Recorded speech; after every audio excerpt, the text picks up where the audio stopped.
Good morning, everybody. It is currently 6:55 on Monday, January 23rd, and it is a bit later, if you follow me on my Instagram stories, than I'm getting started to my morning.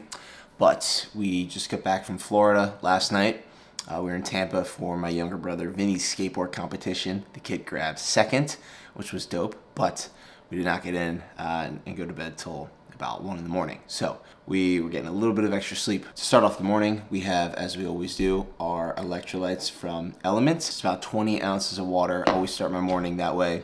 And then we are going to get into today's run, which is 6 miles, 6 easy miles with 5 by 30-second pickups with 2 minutes and 30 seconds in between on the last 15 minutes of the run. So overall, easy run, but then those pickups towards the end, and then we are going to make some breakfast and get into the bulk of this video, which is how I structure my week of training and how you can structure a week of training based on your goals, whether it be strength training, running. For me, as you guys know, in this series, I'm shooting to run a sub-3 hour marathon on April 16th at the Coastal Delaware Memorial Running Festival. That's a mouthful. So I'm going to talk about how I am currently structuring my workout routines and how they are going to progress as we get closer to race day. We have about 12 weeks until race day now.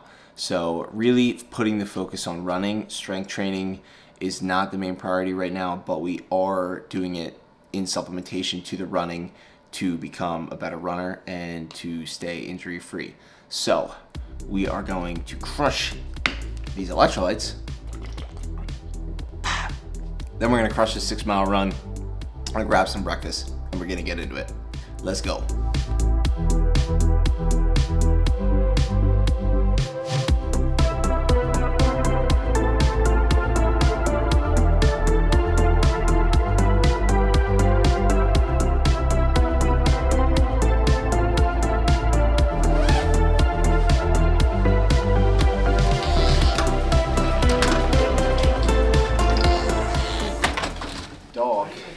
Dog is a dick, Ron. Okay, a little wet and rainy out there this morning. We got 6 miles done at an 8:03 minute per mile pace. Let's go.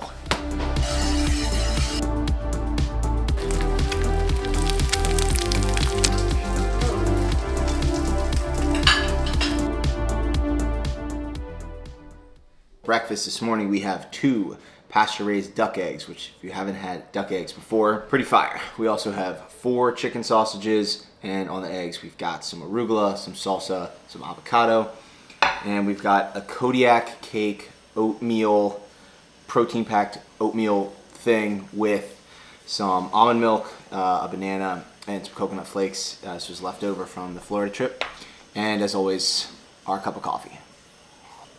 Necessity. So we're going to crush this meal, and then we are going to talk about my weekly training structure leading up to the sub-3 hour marathon. All right, so we ran and we ate a great meal. Now we are going to talk about why you guys are actually here watching this video, and that is to discuss my weekly training schedule and also how you can build your own weekly training schedule as a hybrid athlete based on what your current goals are. So right now I'm running 6 days a week and I'm lifting 3 days a week, and there's a few reasons why I have decreased strength training volume, and that is mostly, number one, because running volume is way up. The reason that I'm still strength training while also running is because strength training, when you implement it properly into a training structure, can actually help you become a more efficient runner and also help you stay injury free. That's why I'm incorporating 3 days of strength training, currently a push, pull, and a leg day, and all of those training sessions focused around becoming a better runner and also just mentally to feel good in the gym. One of the things that I did, that if I could go back when I started first running, doing too much volume in the gym and not feeling recovered and not feeling fresh for my big runs, my track workouts, and also long runs on Saturdays. That's why we are currently optimizing strength training, but with the sole focus of getting better as a runner so that we can hit sub-3. And one of the things that you have to do is you have to see, okay, what are my goals right now? If your goal is to become a faster runner and hit a certain time in a race, then you're going to want to prioritize your running. And if your goal is to put on size or strength or focus on getting better in the gym, then prioritize your strength training over the running. Looking at my training schedule. So on Monday, which is today, we had an easy run of 6 miles with 5 30-second pickups in the last 15 minutes of the run, with 2 minutes and 30 seconds of easy running in between. And basically what that does, it gets your body used to going at those faster paces, but not getting it to a place where you're building up lactic acid and you're going to feel sore or fatigued for the track workout that is following that up tomorrow. And then in the evening, we'll have a pull focused strength session. So we'll do some trap bar deadlifts, some kettlebell swings, some row variation, some pull-ups, some core, but not doing a ton of volume because we do have a track workout tomorrow morning. Tuesday, we have a speed session. Tuesday is our biggest training day of the week. And so we will have a speed session in the morning, track Tuesdays. With that, it's going to vary week by week. It's usually anywhere between 8 and 10 miles. Last week we had some 400 meter repeats. Some days we'll have some 800 meter repeats or some 1,000 meter repeats. We might do a fast 5K or a 6K, slow it down, and then maybe do some 300s or some 400s. Basically, whatever my coach, shout out to Mark, whatever he programs in there for me, he keeps it fresh, and he's done a great job of helping me become a better runner. And in the evening, we will do our leg day, our only leg day of the week.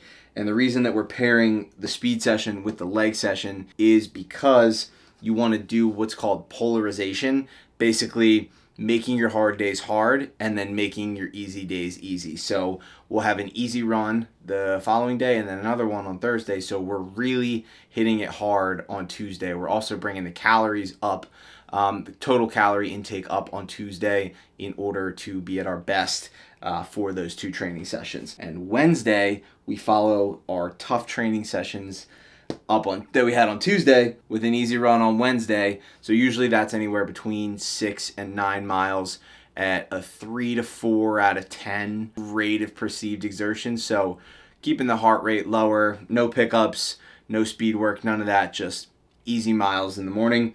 And then in the afternoon, we'll typically do some core and some mobility work to recover from the session we had yesterday and also the run that we had in the morning. You always want to follow up a hard day with an easy run. You never want to do like 2 really hard running days back to back.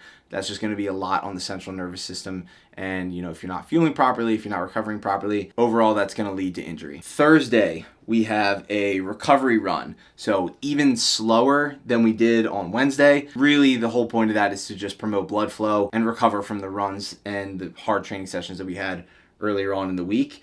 And if I don't do a recovery run, I might do a 60-minute session on the bike, 45 to 60-minute session on the bike just to get the legs moving. Or I might do 30 minutes on the bike, 30 minutes on the rower. Something low intensity to, again, just promote blood flow and promote recovery. And then after that, I'll do a push workout. And again, not doing a ton of volume, but really just mentally for me to throw around some weights, it does a lot for me. I love running and I love being out there hitting all those miles, but I do also love strength training. So getting in there, feeling strong, and just throwing some weights around, I need that. So I'm still doing that on Monday and then again on Thursday. Friday is another speed session. So usually VO2 max workout. So it'll be like, a 2-mile warm up. And then we might do some 400 meter repeats, or we might do 2 minutes hard running, 2 minutes slow running, 2 minutes hard running, 2 minutes slow running. We might do some sort of ladder workout where it's 4 minutes of hard running and then 3 minutes of hard running, 2 minutes of hard running, 1 minute of hard running with some rest in between there. Just building up that engine is what they like to call it with those VO2 max workouts, or some threshold paces. Like last week we did 12 minutes at a threshold pace, which was about 6:20, and then we had a couple minutes of easy jogging in between before going into, again, 6 minutes of that threshold pace again.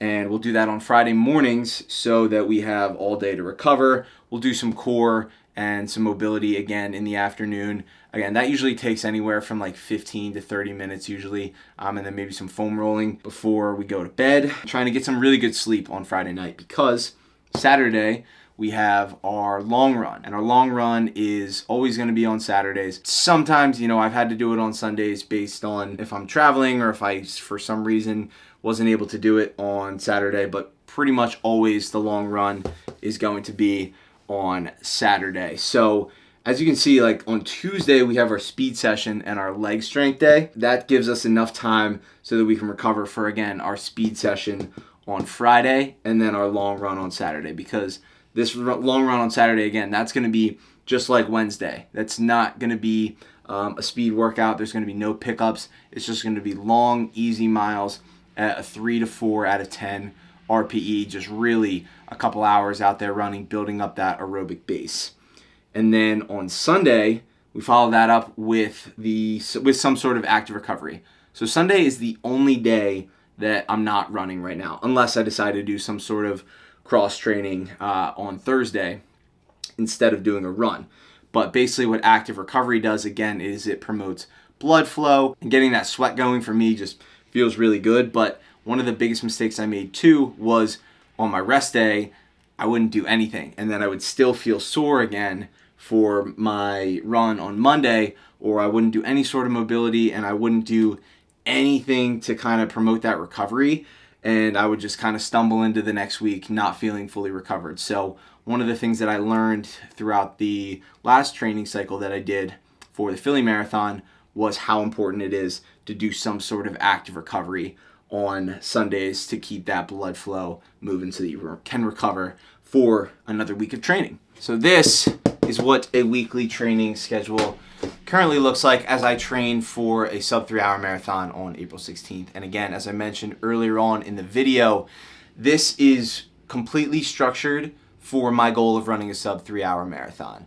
If you are not currently going for a certain time or specific race or anything like that, you don't have to structure your workout routine this way. We're about 11 weeks out from race day, so as we get closer to race day, strength training volume is going to continue to decrease and mileage is going to continue to increase. So my strength days in the gym for my leg days, those are focused on, there's going to be some sort of squat variation, there's going to be some single leg movements, some RDLs, some lateral movements, and not anything with crazy volume, because the purpose is strength focused, power focused, stability. We're not trying to put a ton of volume on the legs because we're already putting a ton of mileage on the legs, a ton of volume on the legs with all the running we're doing. Right now, I'm entirely focused on crushing this sub-3 hour marathon.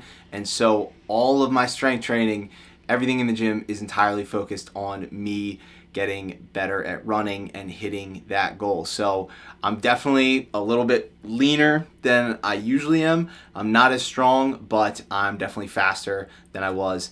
And that's the goal right now. I don't care about how I look. I'm entirely focused on performance and performing well on April 16th so I can crush that sub-3 hour marathon.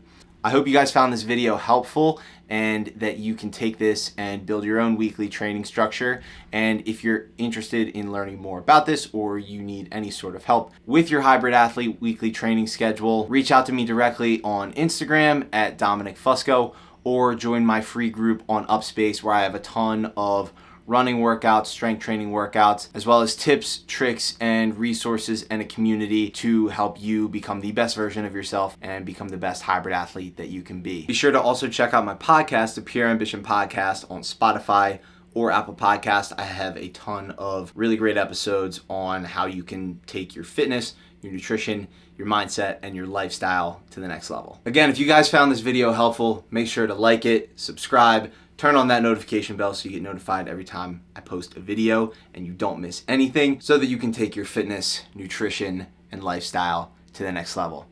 Thank you guys for tuning in. I love you guys, and I'll see you in the next one. Peace.